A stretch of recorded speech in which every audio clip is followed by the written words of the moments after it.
Alors bonjour et bienvenue à Ivoire Clair, une série balado où on prend le temps de comprendre la déficience visuelle, d'en parler simplement, mais aussi de déconstruire ce qu'on pense savoir. Alors, je suis Nathalie Barrette, je suis voyante et comme bien des gens, je me pose plein de questions et pour y répondre, comme à l'habitude, je suis accompagnée de ma gentille partenaire Bianca Lucier-Dalpé, SRDV, comme on dit dans ton jargon, Bianca, spécialiste en réadaptation en déficience visuelle. Alors à vous tous, un bon épisode.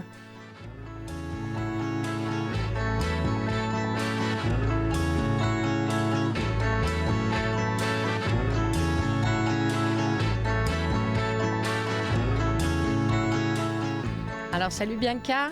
Bonjour Nathalie. Comment vas-tu? Ça va très très bien. Oui, bon, on est contente. Le printemps arrive, il fait beau. L'été, oui, c'est ça. Il fait beau. Mais oui, ça fait du bien. Alors aujourd'hui, Bianca, on reçoit Serge Lot, un homme qui a choisi de remplir sa vie plutôt que de la regarder passer. Serge est actif et curieux, il est toujours en mouvement, malgré une déficience visuelle qui est présente depuis sa naissance. Toi, dans ton travail, Bianca, est-ce que tu vois souvent des gens qui se mettent eux-mêmes des barrières? Ça, c'est une grande question parce que je pense qu'il y a des gens qui ont eu des barrières des fois par d'autres personnes, que ce soit des parents qui les ont protégés beaucoup, que ce soit des difficultés dans leur enfance, tu sais, fait que ça peut faire après, ça peut changer, ça peut forger le caractère, tu sais. Mais je pense par contre que les plus grandes barrières, c'est vrai que ça fait peut-être cliché à dire, mais c'est souvent de l'intérieur, c'est de penser que quelque chose n'est pas possible à tort, hein, dans le fond. Puis des fois, la seule façon de vérifier si quelque chose est possible ou pas, c'est de l'essayer, tu sais. Moi, je dirais que dans mon travail, au contraire, je vois plus souvent des gens qui me surprennent avec ce qu'ils font. Je suis plus souvent surprise par les choses incroyables que les gens peuvent faire que par les barrières que les gens vont se mettre. Effectivement, parce que, écoute, on va en parler, mais Serge, quand je dis remplir sa vie, là, c'est remplir sa vie. Serge, bonjour, merci d'être avec nous. Bonjour à vous deux. Bonjour. Serge, votre DV, votre déficience visuelle, c'est de naissance. C'est pas une maladie. Qu'est-ce qui s'est passé précisément? Il y a quand même un bout de temps. C'était un accouchement difficile. Ils ont pris les forceps, il a trop serré la tête, il a attaqué le nerf optique. Ce qui fait que j'avais aucune vision de l'œil droit. L'œil gauche, je voyais quand même un peu, mais je me rappelle pas d'avoir vu le visage. OK. Je différenciais mes couleurs, les contrastes, mais pas les autres, là. Puis vous avez reperdu la vision après ça? Maintenant, c'est... Ça fait environ 35, 40 ans peut-être. Le temps passe assez vite, là. Oui. Mais donc, la vision de votre œil gauche... Oui. C'est une maladie dégénérative? Qu'est-ce que c'est? C'est parce qu'il se fatigue aussi, parce que là, j'ai juste un œil qui travaillait. OK. Puis, probablement que c'est ça, dégénérative. Là. Il a suivi l'autre, là. Ah, oui, OK. Fait qu'un œil peut trop forcer et être fatigué. Mais ça existe. Du côté médical, je vous dirais, je pourrais pas expliquer pour vous, mais je sais que moi, ce qu'on m'avait dit quand j'avais une déficience visuelle, quand j'étais plus jeune, l'optométriste, je me souviens, l'ophtalmologiste avait dit, on ne s'use pas la langue à parler, mais c'est un petit peu la même chose avec les yeux. Tu sais, mettons qu'on parle beaucoup, on va pas dire j'ai la langue usée, j'ai trop parlé. Puis il disait, c'est un petit peu la même chose avec les yeux. On peut être fatigué, on peut ressentir de l'inconfort, mais peut-être pas une perte de vision, mais ça se peut que votre nerf optique était déjà amoché pas mal, puis qu'avec le temps... Possiblement. Hein, tu sais, ça a lâché ce qu'il y avait. Il s'est déconnecté. Ouais. OK, parce que quand vous étiez jeune, vous aviez eu votre mère, vos parents avaient eu un diagnostic? Oui. OK. Ouais. Mais pas l'œil droit avait pas été attaqué. L'œil droit, il a jamais vu. Ah, c'est ça, l'œil droit, jamais vu. Puis l'œil gauche, il voyait les couleurs. C'est ça. Il voyait un peu, puis même quand j'étais ado, j'avais mon vélo, je me promenais tout seul en vélo. Puis... Est-ce que vous pouviez lire et écrire, voir sur un papier? Oui. OK. Oui. De plus proche? Oui, oui, c'est ça. C'était proche. Si je me rappelle, disons, dans les années... Début 70, je me cherchais un logement à Montréal. Puis je prenais le Journal de Montréal. Puis j'étais à peu près à quoi, là? Ça sentait l'encre, là. Il tachait le nez, là. Ça sentait l'encre. Il tachait le nez. Il était à peu près 2 pouces et demi, 3 pouces. OK. Je me cherchais un logement, mais aujourd'hui, je trouve pas le journal. Ouais. Oh là là. Je vois plus du tout aujourd'hui. C'est parti d'un coup ou c'est parti graduellement? Graduellement. Graduellement. OK. Graduellement. oui. OK. Donc, votre jeunesse, on parle de l'école primaire. Ça s'est passé comment pour vous? Le studio académique a été très, très, très court. J'ai fait la première, deuxième, troisième. J'ai pas fini ma quatrième. Mhm. Justement, l'ophtalmo avait dit à mon père, ça ne donne rien de l'envoyer à l'école. Il fatigue son œil, puis à 12 ans, il va être aveugle. Mm. Fait qu'étant donné qu'on est en campagne, mon père, possiblement, manque de connaissances. Parce que mon père, il est quand même... s'il est quand même arrivé au Canada, il avait 13 ans. OK. En 1913, Mhm. puis il avait 14 ans. Puis il était tout seul, puis il a appris le français, puis là, les connaissances, mettons, peut-être qu'il y en avait moins aussi, là. Alors, votre nom, c'est Lowe. C'est ça, irlandais. C'est irlandais. De Londres. OK, irlandais de Londres. Oui. OK. Alors, donc, vous étiez... bien qu'est-ce que je me trompe, on a souvent reçu des gens, et les gens qui ne sont pas nécessairement dans la grande métropole ou la grande région métropolitaine, c'est toujours plus dur. Ou est-ce que c'est une question d'époque? C'est une question... Non, pas du tout? Non. Même aujourd'hui, regarde, juste le transport adapté, là. Ouais. À Montréal, là, les environnements, c'est très facile, là. Mhm. Mais va-t'en dans mon coin, là, dans Charlevoix, ou va-t'en dans les Laurentides, n'importe où, le transport adapté, c'est pas facile. Mm. C'est pas facile, c'est pas développé, là. Puis, tu sais, le transport en commun aussi, c'est la même chose. Quelqu'un qui perd l'accès à la voiture à la campagne, c'est beaucoup plus difficile qu'en ville où les personnes peuvent apprendre à se déplacer quand même, tu sais, de prendre le métro, l'autobus, tu sais. Fait que, les services, il y en a moins, je pense, en région. Ça veut pas dire qu'il y en a pas, mais c'est ça, il y en a un petit peu moins. Tandis qu'ici, vu qu'il y a une concentration de personnes avec une déficience visuelle à Montréal, il y a beaucoup dans la région de Montréal, sur Rive-Sud, Rive-Nord, il y a beaucoup de personnes qui ont une déficience visuelle. Fait que, ayant beaucoup de personnes, tu sais, tantôt, on a reçu un autre épisode, Mme France Durette, elle disait, bon, on a 200 membres. Ouais. On a eu le Cercle des ça, c'est le Cercle des aveugles Ville-Marie. On a eu aussi mais ça, je pense qu'ils sont partout au Québec. Le groupe, là, faut pas que je me trompe dans le nom. Tout seul, on est... Ensemble, on est moins seul avec nos cannes blanches. Ça, c'est partout au Québec, ce groupe-là, je pense. Ça, c'est partout au Québec. Ouais. C'est partout au Québec. Puis ça a pris le jour pendant la pandémie? Oui, durant la pandémie, oui. En 1920. 1920, excusez. Ça, c'est la grippe espagnole à cette époque-là. En décembre 2020. 2020. OK. On va en reparler tantôt parce que vous faites partie de ce regroupement-là. Peut-être que la technologie va aider pour que les gens qui sont en région, justement, aient accès à certaines choses. Ouais. Fait que, on dit que c'est peut-être plus difficile à l'extérieur de Montréal. Bien, les groupes comme ça peuvent aller chercher.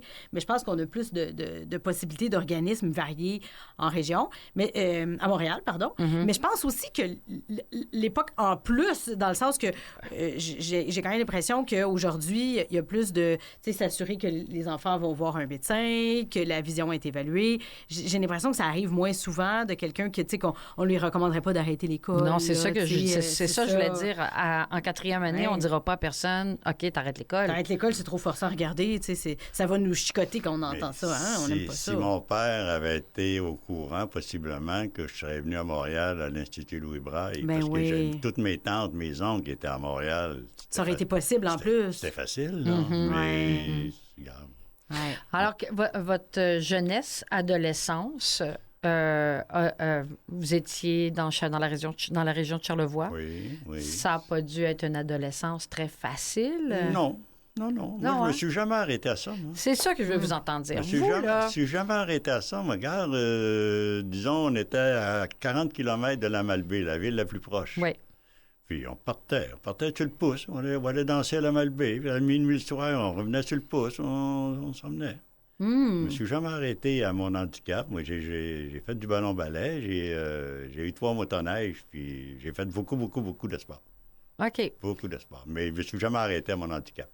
Puis est-ce que des fois, ça se pouvait... Des sports, vous ne faisiez pas des sports de ballon, j'imagine? Ballon sur glace, ça. Puis est-ce que c'était pas plus difficile de repérer la balle, puis de... J'étais gardien de but. Ah, OK. Mais c'est pire, non? Si elle m'attrapait, je l'arrêtais, mais je m'attrapais Oh my God! On est là pour s'amuser. Ben oui! Est-ce que ça vous est déjà arrivé d'avoir des commentaires puis d'avoir dû comme un peu vous battre pour vous faire une place malgré la déficience visuelle? En campagne, non. Ah, OK. ville. Ça, c'est intéressant. Ben oui. Ah, y a-t-il quelque chose qui est mieux à la campagne, là? Non, mais il y avait juste moi qui étais handicapé visuel. Ben, c'est ça, justement. Mais moi, j'ai mis carte sur table tout de suite. Ils n'ont qu'à voulu m'intimider au début, mais regarde, à grandeur j'étais, là, j'ai mis ça en place. Puis jamais j'ai été intimidé, là. OK. Non. OK. OK, mais là, vous avez parlé de motoneige, là. Ben, j'ai eu 3 motoneiges. Le jour, c'est juste un tapis blanc. Fait que c'est ma femme, au début, qui me poussait sur les coudes pour conduire. Comme les rênes d'un cheval, là, qui vous tire à gauche. À motoneige, puis elle me poussait sur les coudes. OK. Puis le Coude soir, gauche, le à soir, gauche. ben, étant donné que je voyais un peu, ben, je voyais venir les autres motoneiges, puis je voyais Oh, le mon Dieu. sentier. OK, ouais, c'était plus facile Mais ça, le je pouvais soir. le faire tout seul. OK. Aujourd'hui, je sais pas, là, je dis ça de même, est-ce qu'il faut un permis de Je sais Ça pas. Moi, prend un quand j'étais permis. jeune, je faisais la même chose. Moi aussi, j'ai fait de la motoneige. Tu conduisais de la motoneige, Oui, toi? mais moi aussi, toujours avec quelqu'un. Mais là, je dis ça à la radio, c'était dans les années 90. Oui, c'est ça, c'est gênant. Je pense là. que dans ce temps-là, il y avait moins, c'était légal. là. Il n'y avait pas de permis pour faire de la moto, mais j'étais toujours avec une personne qui voyait bien. Mais oui, j'ai fait motoneige, 4 roues, 3 roues. ces Oui, trucs-là. motoneige, aujourd'hui, ça prend un permis de Ah, conduire, c'est ça. puis ça te prend une licence pour aller sur les sentiers. Moi, au début des années 70, j'ai parti de Bois-Filion jusqu'à Terrebonne sur la 640. Oh boy! La 640 n'était pas ouverte, elle était toute éclairée, mais elle C'était pas une autoroute elle encore n'était pas ouverte là. OK. encore aux véhicules. OK. Fait que dans ce temps-là, on cherchait de la neige aussi, il n'y avait pas beaucoup de neige. Fait que Bois-des-Filions, puis Terrebonne. Mais j'imagine qu'en risquant, en faisant des trucs comme ça, Serge, que vous êtes devenu très vous avez... Je pense que vous avez une grande confiance en vous, là. Ben, on me dit, elle est téméraire, Oui, c'est ça, hein? c'est Puis ça. mais vous, ma vous aimez témérité ça. m'a bien servi. Ouais. Ah oui, hein? M'a Qu'est-ce bien que vous servi. voulez dire par là? Ben, c'est parce que j'ai fait du ski alpin, Mhm. puis personne ne me voyait faire du ski alpin, puis j'en ai fait quand même 27 ans, puis j'ai juste une épaule disloquée. Juste ça. Juste ça. J'en ai pris des fois. Je me souviens en tremblant, là. La fille, elle me guidait, elle assise en arrière de moi. À un moment donné, je l'entendis. Ben, là, j'avais plus de neige en dessous de mes skis. Elle dit, Serge, es-tu correct? Je me lève la tête, elle était 20 pieds plus haut, je suis au travers des arbres. Non. Mais regarde, je suis allé faire de l'équitation à un moment donné, puis l'équitation, la selle a certainement été sur la gauche, sur la droite. Un glissé, là. Puis je l'ai jamais lâché. Assez que les pattes du cheval en avant me tapaient sur le bras. Mais il fallait pas que je lâche. Il y en a en arrière qui ne voyaient pas non plus, là. Fait que c'est ça. Non, j'ai toujours été téméraire. Puis quand vous dites « ça m'a bien servi », le fait d'être téméraire, c'est dans quel sens? Ben, si je l'avais pas eu essayé, ça n'aurait pas fonctionné. Oui. Moi, j'ai dit, je l'essaie. Puis j'en ai essayé des choses, mais d'essayer. Je pouvais pas jouer au baseball. Je l'ai jamais essayé au baseball. Oui, je comprends. Des affaires du genre que je savais que Ça vraiment marcherait que je pas. n'étais pas capable. Mais si on regarde à un moment donné, pour mes 70 ans, au Club de Cancun, j'ai fait du trapèze. Oh, wow! Ah ouais! Ça fait que si j'avais pas été téméraire, je ne serais pas monté. Non. Mais vous disiez aussi hein, que pour vous, c'est le meilleur handicap à avoir, une déficience visuelle. Ouais. Il y a peut-être des gens qui trouvent ça difficile à entendre, Bianca? Ah, ben, tu sais, dans la vie, on n'a pas le choix de notre handicap. Je pense que, je sais pas, moi, je serais curieuse de vous entendre là-dessus, mais moi, j'ai l'impression qu'on s'adapte à notre handicap. Une fois que, surtout si on le jeune, tu sais, moi, mettons, moi, j'ai une déficience visuelle. Si on me disait, tu dois changer d'handicap aujourd'hui, je voudrais pas, tu sais. Dans le sens que je suis adaptée à celui-ci, tu sais. Ouais. Fait que je sais pas si c'est la même chose pour vous, Serge, mais... Je suis allé me chercher un chien à Mira. Puis on parlait avec la cuisinière. Puis les aveugles ne veulent pas venir en fauteuil roulant. Puis les fauteuils roulants, le contraire, ne veulent pas venir avec. Ah, parce qu'à Mira, ils voient toutes les populations. Ils c'est ça. ont ça aussi. Ouais. Puis moi, je suis en croisière, puis je t'apprends parler avec celui qui nous accompagnait, puis il dit, oui, mais toi, c'est quoi? Il dit, toi, tu vois pas. Ben oui, mais je vois pas. J'ai dit, moi, j'ai le plus bel handicap que tu peux avoir. J'ai dit, garde, non, je vois pas. Je ne prends pas de médicaments, je même pas de gouttes dans les yeux. Je suis en fauteuil roulant, tu es médicamenté, tu peux pas sortir. Moi, 3 pouces de neige, l'hiver dehors, je sors quand même. Mais en fauteuil roulant, tu peux pas sortir. Fait Quelqu'un en fauteuil, ça serait intéressant qu'on ait quelqu'un en fauteuil roulant ici. Qui nous disent probablement le contraire en disant ben moi, je me suis habituée à vivre avec mon fauteuil roulant. Mais Puis, c'est ça. Juste un exemple.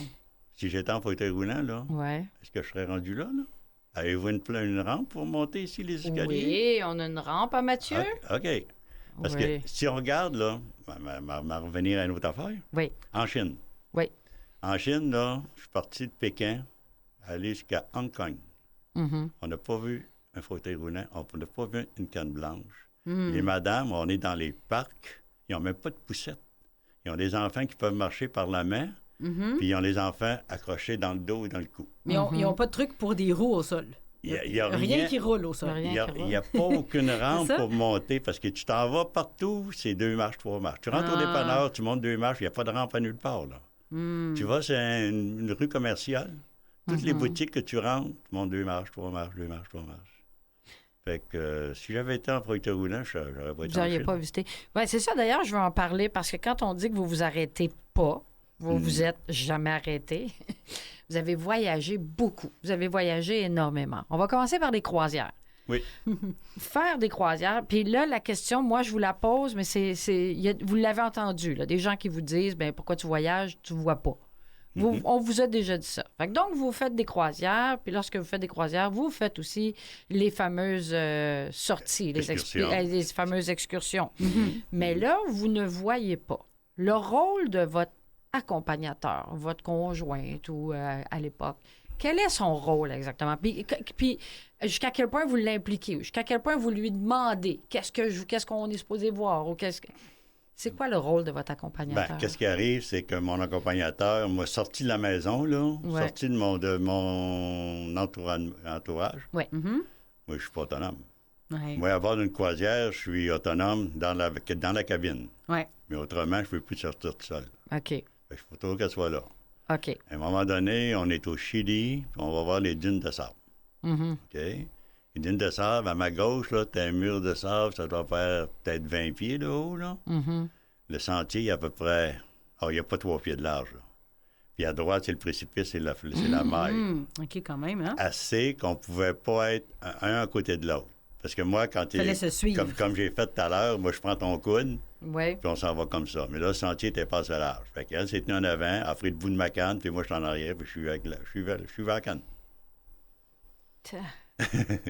Mais c'est ça que vous aimez, hein? C'est ça? Ouais. Ben, non, écoute. mais c'est ça. Tantôt, il parlait de ski alpin. Vous m'aviez dit, quand on a jasé ensemble, vous me disiez, ben moi, je prends pas des débutantes. Vous prenez Non. pas des pentes débutantes, vous. Non, je peux pas. Ouais, t'as pas de feeling de pente. Je peux pas. Tu sais pas où tu Ouais, t'en je peux vas. pas. Tu sais pas où tu t'en vas. Ouais. Non, moi, c'est intermédiaire, puis des noirs, des doubles noirs. Moi, plus c'est à pic, moins j'ai de problèmes avec l'équilibre. Pour moi. Ouais. Les autres, je peux pas parler pour eux autres, là. Parce que vous, tu sais, il y a peut-être des gens qui vont dire, je fais du ski, mais je regarde le paysage, je profite. Vous, c'est la sensation que vous voulez. Ben, Puis eux c'est dans autres, la pente, ils disent, ce que j'ai entendu le plus, il n'a pas peur, il ne va pas ce qu'il va. Ouais. Hein, il va pas, il n'a pas peur, il sait pas. Non, non. Dans le Ben, temps, vous le sentez, dans le dans fond, c'est le temps- feeling, vous le dans, sentez. dans le temps, on a commencé à avoir des casques de ski en 99. Moi, j'ai commencé à faire du ski en 90. Puis je lui disais, quand le pompon passe par en avant, ça veut dire que ça descend. Il n'y a pas de crainte de tout ça. Puis là, on était à Québec à un moment donné, puis il y a 2 madames qui arrivent en arrière d'une autre en bas. Merci, monsieur. Ben, merci, pourquoi? Ben, elle dit, ces pentes-là, on les faisait pas. Elle dit, on avait les aveugles qui y allaient. Elle dit, pas pire nous autres. Puis elle dit, on les a faites, puis c'est correct. Merci. Mais quand même. Vous les avez pas- inspirés. Ouais. J'en ai fait du ski longtemps dans ma vie, puis effectivement, quand tu arrives en haut de la pente de l'experte, la noire, puis que c'est à pic, Ça fait peur. ça fait peur. Oui. Mais vous le sentez, vous, Ben oui, le degré de D'inclinaison, là, ouais. de la pente, vous le sentez. Oui, là. ben oui, c'est comme ça. C'est comme je te dis, quand je suis allé en faire dans les Alpes françaises, qu'est-ce qu'il va aller faire dans les Alpes? Il est aussi bien de ski au Québec, il ne voit pas pareil. Ouais. C'est fou se faire dire ça. Vous vous faites dire ça. Ben, souvent. C'est comme si les gens ils pensent que la seule chose intéressante dans un voyage, c'est. Souvent. c'est visuel. Ben, j'ai dit non, regarde, t'es en haut, il fait moins 10 degrés, tu descends en bas, tu arrives en bas, il fait 3, 4 degrés. Tout en descendant, la texture de la neige change. Mm. Tu arrives en bas avec presque du ski de printemps. Ben, regarde, c'est agréable, là. Mm. C'est agréable. Est-ce que des fois, vous vous demandez, ou les gens avec qui vous êtes, est-ce que vous leur demandez de quoi le paysage a l'air? Ah, il me le raconte. OK, il le Voilà, raconte. comme ça dépend des gars. Ils me disent qu'est-ce que les petites madames ont l'air en avant de nous autres. Mais je m'y contacte. OK, mais si on parle pas des petites madames, là, puis qu'on parle du paysage... Non, il parle Le beau du temps, pays. on fait des Oui, farces, oui, là, oui, oui. oui. Regarde, ici, les arbres sont pleins de neige. Non, c'est... Mais est-ce que ça vous intéresse ou pas tant que ça, vous? Oui, regarde, c'est le fun de le savoir. Mhm. C'est le fun de savoir, mais il y a des choses qu'aujourd'hui, là, il y a des choses que t'es bien mieux de pas voir. Wow. Mm. Oui, effectivement. Puis s'il y avait quelqu'un, tu sais, qui voit bien, par exemple, puis qui comprend pas pourquoi quelqu'un qui est non-voyant aime voyager, comment vous l'expliqueriez, ce que vous allez chercher en voyage? Moi, mes voyages, comme je dis toujours, je les vois pas, je les vis. Ah, wow, hein? Je les vis parce que, regarde, en Chine, exemple, au 27 dans l'autobus, puis tout le monde donne son commentaire, puis c'est comme si je le voyais. Ils vous décrivent. Ils décrivent qu'est-ce qui arrive, qu'est-ce qui est arrivé, puis regarde ça, puis là, ça le monde s'arrive, puis ça, tout, c'est ça. Quand je suis revenu de mon voyage, j'étais à la maison, j'étais au téléphone, je parle avec mon gars, puis je lui raconte mon voyage. Ma conjointe, elle broyait, parce que c'était exactement ce qui est arrivé. Mhm. Mm. Fait que vous... Faut que je sois à l'écoute. Ouais. Ouais. Vous ressentez... Et quand vous êtes en voyage comme ça, quel sens prend le relais davantage? L'ouïe, l'odorat ou tout ça en même temps? Oui, tout ça en même temps. Là. Oui. Ben, Louis, si tu veux faire un bon aveugle, si tu as fait des bonnes oreilles, ça va pas bien, là. Mhm. Fait que puis c'est la mémoire. Ouais. Comme je disais, à un moment donné, c'est là encore. On est dans un parc, puis on marche. Puis à un moment donné, il y avait un laurier, des feuilles de laurier, de l'arbre. Mhm. Et quand je suis arrivé le soir, j'ai dit, as-tu vu l'arbre de laurier? Regarde, quand on a traversé le petit pont, il était à droite. Il était effectivement là. Ah oui, hein? Ah oui, c'est des... Regarde, faut que t'écoutes, puis c'est la mémoire. On en a déjà parlé, ça, Bianca, hein, les sens qui... On s'est déjà dit, tu sais, est-ce qu'on est plus fort? Est-ce que notre odorat est plus développé parce qu'on n'a pas... On en a déjà parlé de ça. Mais c'est pas nécessairement qu'on a les sens... Oui, c'est pas que C'est le pas que nez, il sent plus. C'est ça. C'est pas que l'oreille entend mieux, c'est la Non. même oreille, c'est le cerveau qui est différent. C'est ça. Quand ça fait longtemps ou qu'on est avec une déficience visuelle, il y a ce qu'on appelle la plasticité cérébrale. Le cerveau, il s'adapte, puis il va plus porter attention à ce qu'il va sentir, à ce qu'il va entendre. Fait qu'on fait avec ce qu'on a, autrement dit, puis le cerveau, il va tirer le s'adapte. meilleur de chaque sens. C'est Parce ça. que vous autres, vous voyez, mais nous autres, comment qu'on dirait, on le voit pas. Ça fait que faut écouter, faut sentir. Puis des fois, tu te promènes sur la rue, là. Je pense ici, là, c'est le Tim Hortons, là. Voilà, Le McDonald's, la Tim Hortons. C'est ça. Il y a des odeurs assez marquantes comme Des celle-là. des odeurs. Puis regarde, moi, comme je t'ai dit, je suis né dans Charlevoix. Mhm. À un moment donné, j'ai parti avec mon ex, puis on est allé à Bécomo. OK. Elle n'avait jamais été à Bécomo. Comment est-ce qu'on va faire? Mode guidé. Fait que, on s'en va. Ah, on est rendu à peu près à telle place. Ah, regarde la pancarte, on est rendu là. On va aller coucher chez ma soeur. Je sais pas, elle te caresse. Mets ton flash, là. Ben, voyons. Tourne à droite, elle est là. Ça, c'est une question de mémoire, là. Ben, de mémoire, puis si ça arrive sud, non, ça côte nord, oui. Mais ça arrive sud, je n'ai pas été assez souvent pour avoir des points de repère. Fait qu'il y a toujours... à un moment donné, je pars avec un autre à Baie-Saint-Paul, on va arrêter de se prendre du fromage. Ben, je ne sais pas où, fromagerie. Il m'a tout dit. Roule. Roule. Mets ton flash à gauche, là. Non, je la vois pas. Mets ton flash à gauche, elle est là, là. Il rentre dans le stationnement. Ça aussi, la mémoire, bien Ben, la mémoire, puis comme je te dis, les points de repère. Parce que juste avant la fromagerie, il y a un bon détour, une bonne curve.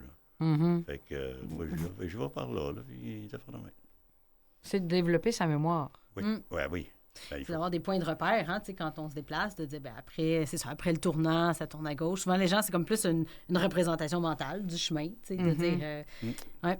Est-ce que les gens vous ont déjà mis des bâtons dans les... Parce que, tu sais, c'est pas commun, là, aller en Chine, puis aller marcher dans les dunes, puis sur le bord des falaises. Est-ce que c'est arrivé qu'il y a des gens qui vous aient mis des bâtons dans les roues? En Chine, la madame, elle voulait pas me vendre des billets. Qu'est-ce qu'il va venir faire en Chine? C'est culturel, c'est les paysages, c'est les montagnes. La personne de l'agent de voyage, L'agent de voyage. Ah, oui. Ah oui, l'agent de voyage. Parce que ma conjointe, il a dit, mon conjoint est handicapé visuel, c'est un problème. Oui, mais qu'est-ce qu'il va venir faire en Chine? Elle ne comprenait pas, c'est ça. C'était quoi l'intéressant pour vous d'aller là? Oui, regarde, non, je suis allé, j'ai dit, non, donne-moi mon billet, là, je vais m'arranger avec le reste. Puis j'ai bien aimé mon voyage, puis c'est ça, là, comme je dis, je l'ai vécu. Il y a juste du cheval que j'ai pas fait. J'ai fait Il n'est pas trop tard. J'ai fait de l'avion, j'ai fait du TGV. Attendez-vous pilotiez un avion? Vous avez piloté un avion? Non. Ah, OK. Non, j'ai pris l'avion. Ah, OK. Ben là, tout est possible. Ben oui, avec vous, Serge, tout est possible. La motoneige, je dirais que c'est de la motoneige, il y a quasiment plus de circulation que dans le ciel, là. Mais j'ai déjà conduit un auto sur la grande route, sur la 138. Ah, vous aviez quel âge? Puis c'est moi qui conduisais. C'est ça, j'étais une vingtaine d'années. OK. Un peu inconscient, là. Ben oui. Téméraire. Bon, on est tous un peu téméraires quand on est jeune. Mais je travaillais sur une ronde de lait, puis à 70 c'est moi qui conduisais. J'avais un chauffeur au cas où, là. Puis votre famille, là, est-ce qu'ils s'inquiétaient pour vous? Faudra leur demander, mais là, ils sont plus là. Il en reste 3. ma soeur me couvrait pas mal. Si j'avais eu resté à Saint-Siméon, si j'avais eu resté là-bas, je ferais pas ce que je ferais aujourd'hui, puis peut-être que je serais un petit peu plus large. Ben, ça serait intéressant d'en parler, ça. Oui, parce que je pense que, tu sais, quand je dis faire mettre des bâtons dans les roues, surprotection, c'est un peu ça aussi, là, de dire qu'on est surprotégé. Vous auriez pas fait tous les voyages que vous avez faits. J'ai 50 ans, j'arrive chez elle, je m'assois à table, le café, il est là, il est brassé, il reste juste à le boire. C'est ça. Écoute, regarde, laisse-moi faire chez nous, c'est moi qui le fais, mon café, là. Là, il y a une lumière au plafond, son chose, il y a une lumière de brûler. Donne-moi une lumière, mettre la chambre. Touche pas ça. On va faire une courte pause et on continue notre conversation avec M. Serge Lot. Curieuse de savoir ce qui vous a fait quitter Saint-Siméon après la pause. Oui, c'est ça.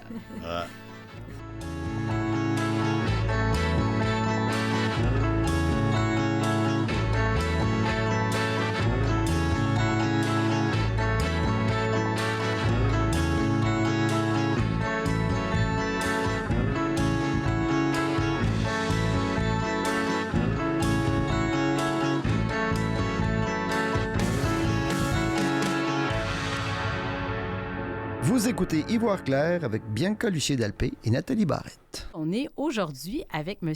Serge Lot, qui nous racontait juste avant la pause, qui demeurait avant, à l'époque, à la campagne, Saint-Siméon, si je ne me trompe pas, c'est ça, M. Lot? Oui.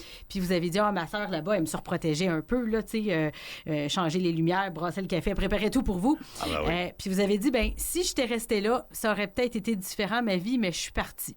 Qu'est-ce qui vous a amené à changer, à quitter, à vouloir, dans le fond, c'est ça, changer votre vie? Vouloir faire quelque chose de ma vie. Je suis venu à Montréal pour avoir un travail.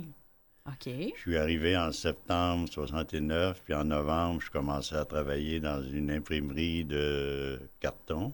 Une imprimerie, on imprimait puis on fabriquait des boîtes d'emballage. Puis dans ce temps-là, vous aviez un petit peu de vision encore? Un peu. Puis est-ce que c'était... Un peu. J'ai travaillé jusqu'en 84. En 84, c'était à peu près la dernière fois que je pouvais écrire. J'avais de la misère à me relire, mais j'écrivais un peu. Mais depuis 84, c'est fini. Puis pour votre travail, il fallait... Qu'est-ce que vous deviez faire? Les 6 dernières années, j'étais opérateur sur un caissier, fermer les caisses. OK. Ça fait que j'avais 3 machines à fournir, le convoyeur, j'étais rentré dans la machine. Moi, ce que j'avais à faire, c'était d'opérer la machine, changer les rouleaux de papier et de colle pour les choses du genre, puis c'est ça. Et c'était pas dangereux? Non. Il n'y avait pas de danger pour vous? Non, parce que l'INCA est venu l'approuver. Ah. Parce que mon patron, à cause d'assurance, il voulait pas. Puis finalement, il dit, regarde, j'ai fait venir M. Taillon de l'INCA. Puis il est venu approuver la machine, il m'a regardé travailler dessus. Il dit, non, il n'y a pas de problème, il peut y aller. Sauf que s'il m'arrive un accident, ben, le patron n'était pas responsable. Responsable. Ah, OK. OK. OK, OK. Voilà. Fait qu'il y a des vérifications comme ça qui se font bien dans les entreprises. Mais Je là, pense qu'il y a c'est pas de- peut-être différent un peu aujourd'hui. Je pense pas que les NCA, mais tu sais, quand les personnes ont des doutes, ils peuvent toujours contacter le centre de réadaptation pour voir, mais c'est du cas par cas, je vous dirais. Là, tu sais. OK. Ouais, c'était pas en grande d'aller valider. Peut-être ça a peut-être un petit peu changé, mais tant mieux. Tu sais, vous, ça vous a permis de pouvoir continuer à faire votre travail puis en sachant que tu sais, vous étiez sécuritaire, tout ça. Mais est-ce que c'est parce que quand vous étiez à Saint-Siméon, il n'y en avait pas de possibilité pour vous? Oh niveau non, il n'y a d'emploi? pas de travail. Oh, non, non. Même ceux qui voient, ils n'ont pas beaucoup de travail à Saint-Siméon. Là. Fait que dès que vous étiez jeune, vous avez dit, moi, je vais devoir partir. Ben, j'ai commencé quand j'étais ado. Là. J'ai commencé à y penser. Puis, OK. Puis la déficience visuelle n'avait pas un lien avec ça? ben oui et non. Il fallait OK. que je suis venu à Montréal, puis on m'avait offert un poste en 65. On m'avait offert un poste ici à l'INCA. Finalement, ça ne valait pas la peine. Là. OK. Ça me coûtait plus cher travailler que rester à la maison. Ouais. Vous l'avez pas pris, celui-là. Mauvais, Non. ça valait Non. pas le calcul. Je n'ai pas pris ça. Alors, je sais Le compter. calcul valait pas Je la n'ai pas peine. été à l'école longtemps. Mais... Assez pour savoir que ça valait pas la peine. Là, Serge, en tant que gars autonome, hyper autonome, là, vous vous êtes dit, je travaille plus en imprimerie, je vais apprendre la musique. Ça ressemble-tu à ça? quand Vous avez décidé d'apprendre la musique alors que vous ne connaissiez pas la musique. Là, Non. vous aviez plus de Non. vision là, à ce moment-là. Non. J'ai commencé à jouer de l'accordéon. Je n'avais jamais touché un accordéon. Vous aviez Accordéon quel âge? piano. Puis quoi? J'avais un accordéon piano. C'était en 80... Accordéon piano. En 86. Fait que vous- Là, vous aviez quel âge? On veut pas dire quel âge j'avais aujourd'hui, mais... on va le laisser déduire. non? Mais vous avez appris adulte, dans le fond, c'est un peu ça. Oui, vous avez appris la oui, musique c'est ça. adulte. Oui, j'étais vacciné. OK. C'est ça. Puis vous vous êtes dit, je veux en faire un travail ou c'était un loisir au début? Ou vous vous êtes dit, moi, je veux À vivre un de ça? moment donné, c'est parce que je faisais 14 ans que je travaillais dans l'imprimerie. Puis là, ben, on m'a congédié à cause d'une autre personne qui était jaloux, qui voulait avoir ma place. Ah, OK. C'est Fait difficile. que moi, je me suis postiné. Ça fait que je suis parti. Après ça, on avait ouvert un magasin sur la rue Saint-Hubert avec ma conjointe. On l'a fermé 2 ans après. Puis en 86, ben là, il fallait que je fasse de quoi. Fait que on va aller dans le métro. Fait que j'ai commencé dans le métro. Puis...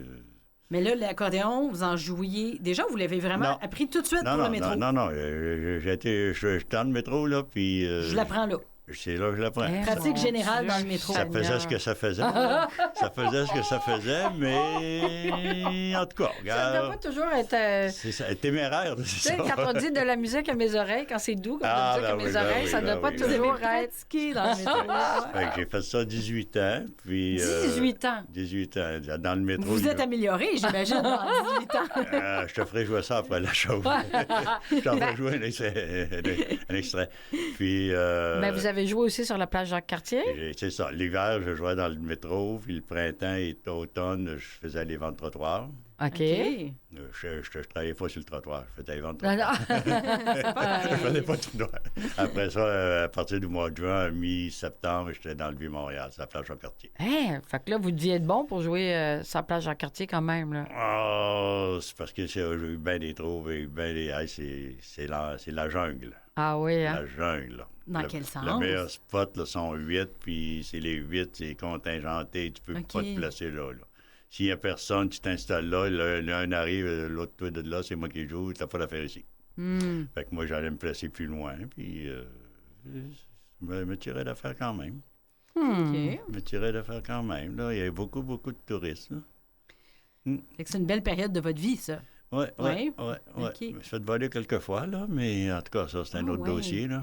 Ben, C'est ça, j'imagine parce que quand tu tantôt, vois pas, vous avez dit ça, vous avez dit quand j'étais à la campagne, bon, c'était plus difficile, l'école, bon, etc. Là, tu sais, on Ouais. vous a pas conseillé de faire des études, mais vous avez dit, il y a juste en ville que je me suis fait intimider.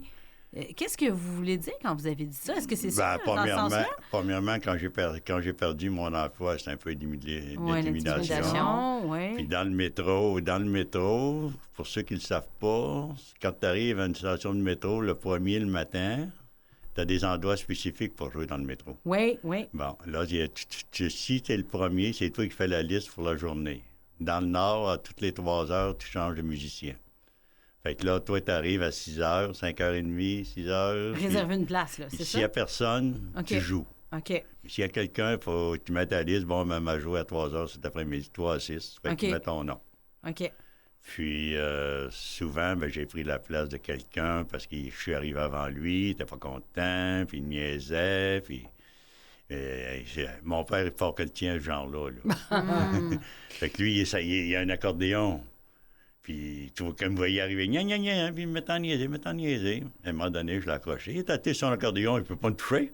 Fait que j'ai accoté après le mur, puis là, regarde, toi, tu vas arrêter là, de me niaiser, là. Puis là, j'ai mis à faire sa pancarte, puis là, je suis parti. Il est monté l'escalier en courant à l'envers. Ah, il m'a frappé. Non, si je t'avais frappé, tu serais pas là. Un autre à Crémazie, il a la même affaire. Il joue de la guitare, puis il a tâté sa guitare, puis il joue.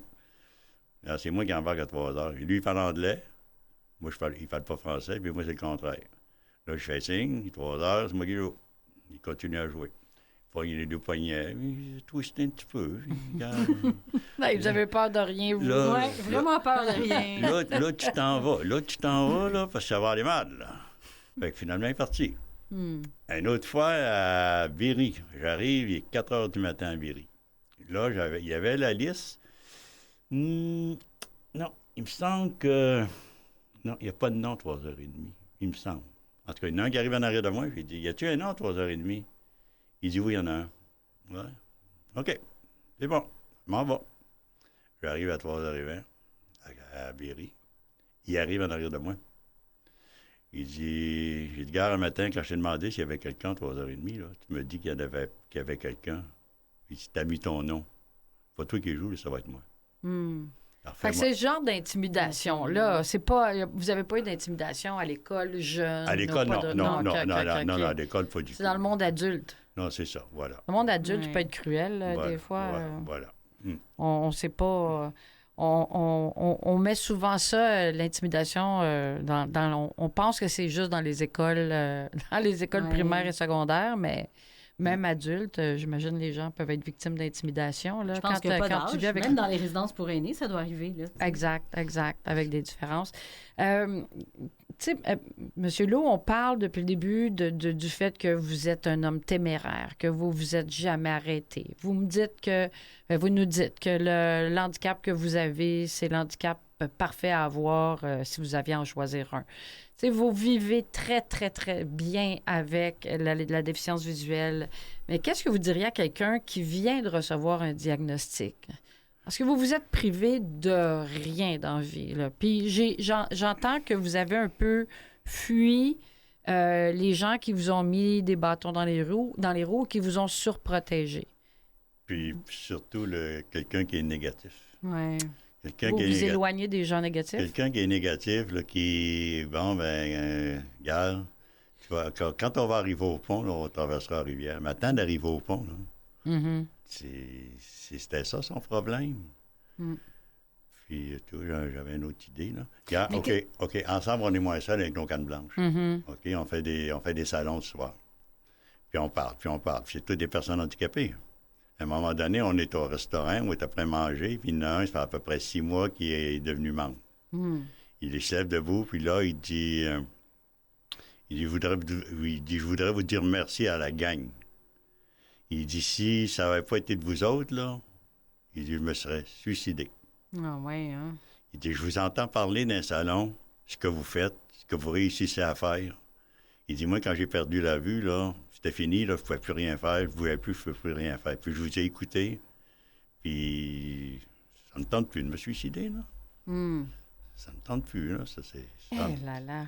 Ouais. Fait que vous, s'il y a quelqu'un, mettons que cette personne-là qui trouve ça vraiment difficile d'avoir la déficience visuelle, qu'est-ce que vous lui diriez pour l'encourager ou pour lui montrer que les choses sont possibles quand même?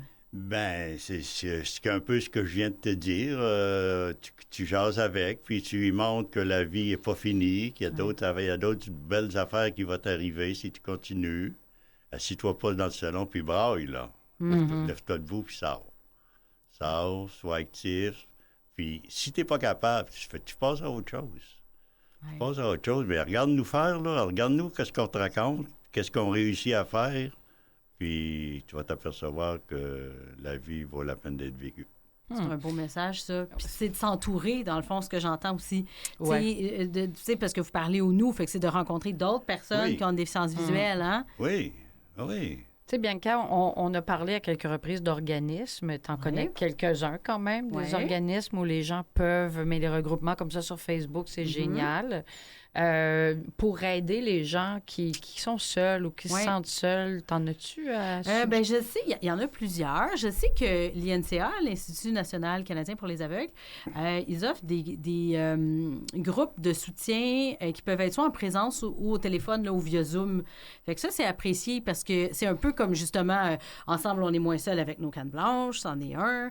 Celui de l'INCA aussi. Ce qui est bien, c'est de rencontrer d'autres personnes qui ont aussi une déficience visuelle. Ça peut être pour quelqu'un à qui ça arrive puis qui connaît pas du tout cet univers-là, ça peut être inspirant de rencontrer d'autres personnes. Puis pas juste une personne. Tu sais, des fois, il va dire, j'ai connu déjà une personne qui a une déficience visuelle puis ça cliquait pas. Puis c'est normal. Il faut se faire des modèles, mais dans la vraie vie, quand on pense à qu'on s'inspire de quelqu'un, on veut choisir plein de personnes. Tu sais. Ben, c'est la même chose en ayant une déficience visuelle. C'est pas parce qu'on connaît une autre personne qui a une déficience visuelle que ça va nécessairement... Qu'on a nécessairement une image de la déficience visuelle puis que ça va nous inspirer. Mais si on rencontre plusieurs personnes, on peut prendre des petits trucs un peu partout, dire « Ah, telle personne fait telle chose de telle façon, ça me tente. » Tu sais, quelqu'un qui est un peu téméraire comme Serge, il va dire ben, « Moi aussi, je suis comme ça. On va aller faire... » Tu sais, ça permet, mais quelqu'un qui serait pas du tout téméraire puis qui rencontre Serge, ça pourrait lui faire peur. Tu sais. Fait qu'il faut rencontrer plusieurs types de personnes pour qu'on se reconnaisse dans les autres. Serge, est-ce que vous sentez des fois une forme de responsabilité? Un message à transmettre? Est-ce que vous sentez ça? On en fait tout le temps. Là. Regarde, comme elle vient de parler, à un moment donné, je suis dans à l'INCA, puis le gars, ça fait à peu près 3 mois qu'il est avec. Puis là, son père est après lui. Tu vas apprendre l'ordi. Faut que tu travailles sur l'ordi. Faut que tu travailles sur l'ordi. J'ai dit, tes priorités à toi, là, c'est de prendre un cours de mobilité pour que tu sois autonome. Ça, l'ordi, là, ça va venir plus tard. Tu vas en faire de l'ordi encore, du téléphone, mais commence par être mobile, là, puis avoir ta mobilité, là. T'orienter, puis ça va aller mieux, là. Bien, c'est sûr que quand on vous entend, vous voyagez, vous faites du sport, probablement que tu as envie de continuer. Quelqu'un qui perd la vue, il doit se dire qu'il a envie de continuer à faire des activités physiques aussi, là, mais il y a des étapes, j'imagine, des deuils à faire, Bianca. Oui. Puis, tu sais, les gens aussi, selon leurs forces ou leurs faiblesses, comment je peux dire, leur trait de caractère, puis leurs aptitudes, quelqu'un qui est un grand sportif avant de perdre la vue, ben, il va vouloir rester un grand sportif. C'est ça. Après avoir perdu la vue, quelqu'un qui est plus artistique, tu sais, ça peut être les deux sportifs, mais peu importe c'est quoi l'intérêt, on est la même personne avec moins de vision. Fait qu'il faut essayer quelqu'un qui était... Il y a des personnes qui voient bien puis qui se déplacent pas beaucoup. Bien, peut-être que eux, c'est pas l'affaire où commencer, mais quelqu'un qui est du genre à dire, moi, j'aime ça être spontané puis qui aime ça marcher, bien, faut qu'il... Tu sais, c'est d'essayer de se retrouver, dans le fond. Fait que des fois, les priorités viennent avec ce qui est plus facile pour nous, puis avec ce qui est plus nos besoins puis ce qui est plus naturel. Il n'y a pas le même chemin pour tout le monde. Ouais. Parce que les derniers Paralympiques, là, c'est lui qui a gagné en ski alpin. OK, il a gagné une médaille d'or en ski alpin. Ça fait 3 ans qu'il est aveugle. Quand même, hein? 3 ans. Il faisait du ski avant. Ah, oui. Comme voyant, il faisait du ski avant. Il est allé faire du ski sur les glaciers. Puis il s'est brûlé la corne. La cornée, puis il est devenu aveugle. Ah, ouais. Puis tu vois, il n'a pas lâché, puis... Il est au Paralympique. Il est allé au Paralympique. Ah, oui, puis ça a été irréversible. Il n'a pas retrouvé sa vue après avoir été sur les glaciers. Ah, oui. Puis tu vois, j'en ai un autre là, que je connais. Lui, il voyait très bien. Puis à un moment donné, il a fait...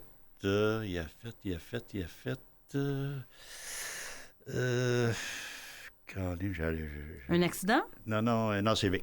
Ah, OK. Bon, un ACV. Puis là, dans la semaine, il en a fait 2. Ils ont donné des Tylenol, puis ils ont donné des Advil. Il a perdu la vue. OK? Il a perdu la vue 4 ans. Ben voyons. Puis au bout de 4 ans, il a retrouvé la vue. Ça, c'est spécial, ça, oui. Il conduit son auto. Mais... Tu lui donnes le menu au restaurant, il va pas lire. Il va avoir de la misère à le lire. Il voit plus loin que de proche. OK. Mais ça, il conduit, en tout cas. Perdre Mais- la vue, 4 ans. 4 ans, puis tu vois, quand il a retrouvé la vue, Hein? il était en maudit parce qu'il perdait ses amis. Ses amis t'avais des amis qui étaient aveugles. Puis là, ben, Comme parce ils que, vont, ouais, parce que c'est- quand il a perdu la vue, ceux qui voyaient, il les a perdus. Mhm. Puis quand il a retrouvé Puis la quand vue, il a il a retrouvé- perdu de votre ami encore. Ben, il en a perdu une couple, là, mais ouais. on a recommencé, puis... C'est spécial, ça. Ouais. Il y a une maladie qui s'appelle la maladie de Leber qui fait des fois quelque chose comme ça. Je sais pas si vous connaissez, Serge, mais tu sais, comme c'est souvent des hommes, un peu plus, pas des femmes, c'est plus souvent des hommes. Puis jeunes hommes, mettons, ils sont voyants, là, puis là, ils vont perdre, comme il y a une inflammation du nerf optique, fait qu'ils perdent vraiment beaucoup de vision. Puis il y en a que ça remonte, mais qui restent malvoyants. Fait qu'ils sont voyants, presque non-voyants, puis des fois, après, ils redeviennent malvoyants. Fait qu'ils ont comme dans leur histoire de vie, des fois, 3 niveaux de vision. mhm. C'est spécial, c'est comme expérience de vie, là, tu sais. Ouais. Ils vont dire, ah, ben moi, quand j'étais voyant, après, ben moi, quand j'étais aveugle, tu sais. Oui, oui. Il y a les deux côtés de la médaille. Ils ont vraiment, c'est ça, les deux côtés de la médaille, puis même l'entre-deux, tu sais. Fait que c'est. Ouais, c'est- oui, il y a oui. toutes sortes de parcours, hein. Ouais. Bianca, tu sais, le fait de rester actif puis de bouger, Ouais. à quel point c'est important dans le processus de réadaptation pour une personne avec une DV? Ben, de rester actif et de bouger. C'est sûr que c'est des choses peut-être un peu de base, mais pour tout le monde, quand quelqu'un va pas bien, on lui dit souvent de reprendre, de prendre une routine. Tu sais, souvent, la base de la vie, c'est d'avoir, tu sais, comme ta petite routine de dire, j'ai une raison de me lever, je fais mes choses. Juste le fait d'être actif, c'est juste le fait, même quand c'est pas naturel, juste le fait de maintenir une routine, ça fait du bien, tu sais. Ça fait que je pense que c'est un petit peu la même chose pour quelqu'un qui a une déficience visuelle puis qui vient d'avoir le... Tu sais, comme pour qui c'est récent. C'est normal, par contre, qu'au début, les gens ils soient un peu déboussolés puis que ça prenne un certain temps avant que tout ça revienne. Mais je pense que c'est important pour les gens qui ont une déficience visuelle, comme pour monsieur, madame, tout le monde, d'avoir une certaine... tu sais, de pas tout le temps être à la maison. Puis c'est ça. Serge, vous d'ailleurs, vous avez transmis cette passion-là hein, à votre fils parce que vous êtes papa d'un garçon, on ne dira pas l'âge. Oui, oui. Ben, Vous avez- J'étais précoce. Vous avez transmis à votre fils cette passion-là de bouger, d'expérimenter, de faire des sports extrêmes.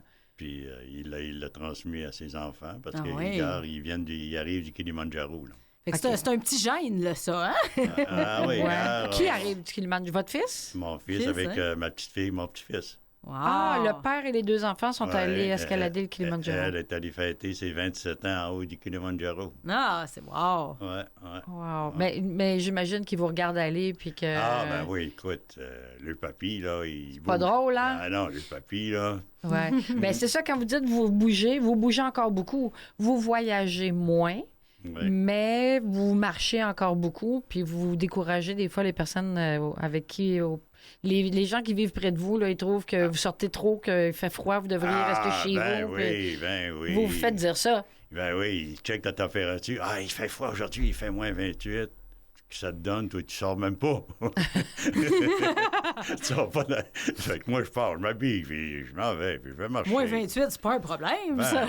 Ben non, mais quand il Vous fait- marchez combien de fois par semaine? Moi, je marche 3-4 km tous les jours, quand il fait beau. Mhm. Puis là, j'allais à la piscine depuis 84. Ça faisait 40...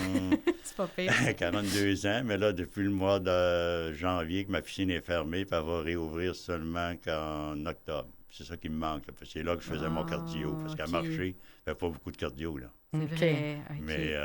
Depuis 84, vous n'avez pas arrêté. Au moins une fois par semaine, quand C'est incroyable. j'arrêtais quand j'étais en voyage, ou Ouais, quand ouais. j'étais malade, ou qu'il n'y a pas de transport, mais je tenais ça, là... C'est des bonnes distances quand même que vous nagez? 700 mètres. 700 mètres. C'est 26 longueurs. Quand 26, même, hein? 28 Moi, ce qui me longueurs. vient- Bianca, c'est- fais-tu tes 26 longueurs, Non, toi? non. Puis c'est à peu près l'époque où je suis née. Ça veut dire que j'aurais jamais arrêté de nager. Puis, Ça m'impressionne. c'est ça. Oui, moi, Ouais. j'ai mon câble. Je suis tout seul dans mon couloir. Ah, c'est parfait. Ça fait comme Fait ça, que, pas de ça, au danger. début, il ne voulait pas me le donner, mais après ça, ben, regarde, j'ai persisté. Là. OK. Regarde, elle ne voulait pas me le donner. Elle dit, mais je ne me rappelle plus, je pense que ça me coûtait 5$ dans le temps. Elle dit, je peux vous le donner, mais ça va vous coûter plus cher. J'ai dit, OK. J'ai dit, si je te donne 10$... Vous avez tu- négocié votre cadre dans le si tu me piscine. donnes si je te donne 10$, là, j'ai dit, tu me donnes mon couloir. Oui. Mais j'ai dit, pourquoi tu me le donnes si je te donne 10 piastres? Tu me le donnes pareil, mon couloir. Je te donne rien, là, regarde, tu me fournis un couloir. Vous revendiquez votre couloir. Ben écoute, elle veut pas me le donner parce qu'il y a trop de monde, mais si je donne 10 piastres, c'est correct. Il colle pas bien. Il n'y a pas moins de monde. Je sais compter. Ah, j'ai compté. Mais c'est ça. Non, regarde, 26, 28 longueurs, là. Puis c'est là que je fais mon cardio. Oui. Bien, j'ai pas le choix de dire quand même. Vous allez avoir 80. Malheureusement. Ben non. Heureusement. On m'a fêté en fin de semaine. Ah! C'est ça. Mais bonne fête. On mais a fait de oui. la surprise en fin de semaine. Wow, bonne fête. Joyeux anniversaire, 80. Je voulais le dire parce que c'est impressionnant de réaliser tout ce que vous faites. Les Oui. matins où vous sortez et qu'on vous dit, ben voyons, on sort pas, il fait fret, il pleut. Vous sortez quand même tout le temps. Vous sortez tout le temps. Vous êtes, quand vous allez à vos rencontres avec le regroupement, vous jouez de la musique pour eux, vous jouez de la musique au centre où vous êtes, à la résidence où vous vivez. Vous restez vraiment actif. Ben, il faut, c'est le secret. Ça m'aurait donné quoi, là, rester assis sur le divan puis de brailler. Je n'aurais pas profité, j'aurais vieilli. Là, aujourd'hui, j'ai meublé mes souvenirs, regarde. J'ai meublé mes souvenirs. Oui, bien c'est ça. Quand vous dites que vous avez meublé vos souvenirs, c'est quoi pour vous une vie réussie? Vous l'avez meublé votre vie. Ben, regarde, j'ai toujours fait ce que je pouvais faire, le mieux que je pouvais faire. Puis, disons que si j'en vois d'autres qui voient, ils n'en font même pas à moitié. C'est fou, hein? Ben non, je suis la première, là. Je suis coupable. Je lève ma main. Je fais pas la moitié de tout ce que vous faites. Ah oui, parce que mes neveux, mes nièces, mon oncle, ben oui, mon oncle, c'est ça. Mon oncle, c'est lui qui tient l'arbre généalogique de la famille. Ça fait depuis 97. Puis, chaque année, je les envoie le bilan de l'année. Puis, Mais bravo, Monsieur Oui. Leau. Franchement, vous m'impressionnez. Je suis vraiment, vraiment impressionnée par votre parcours. D'ailleurs, Bianca, je t'ai souvent parlé de mon intelligence artificielle qui s'appelle... Murphy. Alors, Murphy, je lui disais, parce que je discute des gens qui viennent en studio avec moi, et là, je parlais avec mon intelligence artificielle, puis là, je lui demandais par hasard, est-ce que tu peux me proposer des gens qui ont des parcours de vie vraiment extraordinaires, qui ont une déficience visuelle? Alors, Murphy, mon intelligence artificielle m'a amené vers des gens qui vivent avec une déficience visuelle puis qui repoussent complètement leurs limites. Puis là, en les découvrant, je me suis dit, ben, je vais au moins vous en parler, Serge. Bianca, je vais te présenter aussi. Parce que Serge, à sa façon, a fait la même chose toute sa vie. Il a avancé, il a essayé et il a rempli sa vie. Donc, il y a des gens qui ont des parcours comme ça. Alors, je vous parle de Derek Rabelo, R-A-B-E-L-O. C'est un surfeur professionnel brésilien qui est né aveugle. C'est un jeune homme qui défie quotidiennement les limites physiques par sa résilience. Il est né en 1992 au Brésil. Il a une cécité totale due à un glaucome congénital. Et sa profession, c'est ça, il est surfeur de grosses vagues. Il est conférencier et motivateur. Puis, dans le fond, le jeune Rabelo, lui, a grandi près de la mer, puis a développé une fascination pour le son des vagues. Oh, wow, ouais. C'est le son des vagues qui l'a inspiré. Et son papa aussi, qui était surfeur amateur. Puis il a appris à surfer juste grâce, en fait, à des repères auditifs et tactiles. Parce qu'il... Ouais. Lui, il doit être à l'écoute de tous les sens. Là. Lui, complètement. Alors, ses premiers succès, bon, là, je le dirais peut-être pas correctement, à Pipeline, à Hawaï. C'est un des spots, en fait, de surf les plus célèbres au monde, qui est situé sur la côte nord de Oahu. En fait, on fait de lui un symbole mondial de dépassement de soi parce que lui, il surfe là aujourd'hui à l'âge qu'il a. Puis au fil des années, Derek a surfé sur des spots là, les plus redoutés par les surfeurs qui ont une vision, là, qui sont voyants. Alors, il surfe sur des vagues géantes qui dépassent de 20 à 30 mètres de haut. Mais son mantra, c'est la foi avant la peur. Parce qu'il y a une approche spirituelle et puis il Il est un peu comme vous, Serge. Il tient vraiment dans la vie à bouger puis à montrer l'exemple. Puis à pas se laisser guider pas par se la laisser... peur là, tout le temps. Ouais. Exactement. Puis son parcours est raconté dans un documentaire qui s'appelle Beyond Sight et dans un livre aussi qui est Beyond These Eyes. Puis puis Derek, il participe à des conférences, des événements internationaux. Il parle beaucoup de ce qu'il fait dans la vie, mais il va dans les écoles et il leur parle de persévérance. Il va dans les écoles et dans les entreprises pour parler de persévérance. Alors, je trouvais ça le fun de parler de ce jeune homme-là. Ouais. Si vous pouvez aller le voir sur YouTube, un gars super inspirant. Donc, il est sur Instagram, Facebook. On peut aller voir le film documentaire sur YouTube, Beyond Sight. Et rapidement, Jesse Dutton, qui est un grimpeur britannique non-voyant, il est alpiniste et conférencier. Lui est né avec une dystrophie des cônes et des bâtonnets. Il a perdu progressivement la vue, mais il s'impose aujourd'hui comme l'un des meilleurs grimpeurs en paraclimbing du monde. Il est célèbre pour avoir mené la première ascension de... Écoute, c'est une drôle de montagne, là, The Old Man of Hoy. C'est le nom de la montagne, ça? Wow! Ouais, The Old Man of Hoy. Ouais. Okay. C'est une immense colonne. C'est comme une grosse colonne de roches naturelles en Écosse. Écoute, elle fait environ 137 mètres de hauteur.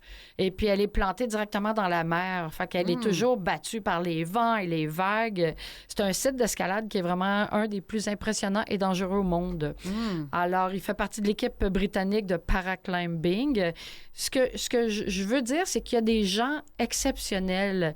Il y a des Serge Lô de ce monde qui sont partout sur les réseaux sociaux. Puis je trouve que c'est le fun d'aller les voir puis d'aller s'inspirer. Tu sais, je sais pas si toi, Bianca, t'as à inspirer les gens et à leur dire des fois... leur donner des petits coups de pied au derrière, si on veut. Il faut le faire des fois, je crois. Et il y a des gens partout, des exemples. Il y a des gens inspirants comme Serge, comme Jesse Dufton et Derek, dont j'ai oublié le nom, Rebello, qu'il faut aller voir sur les réseaux sociaux. Mais merci de les avoir présentés. Vous irez les voir, par exemple. Alors, Serge, un gros merci. Merci pour votre présence. C'est vraiment très apprécié. Continuez de voyager puis de faire du sport, là. Ouais. Ben, on ne lâchera pas près de lâcher. Là. Puis gardez votre sens de l'humour. Ouais. Bianca! Si je me pas en santé, il va mourir en forme.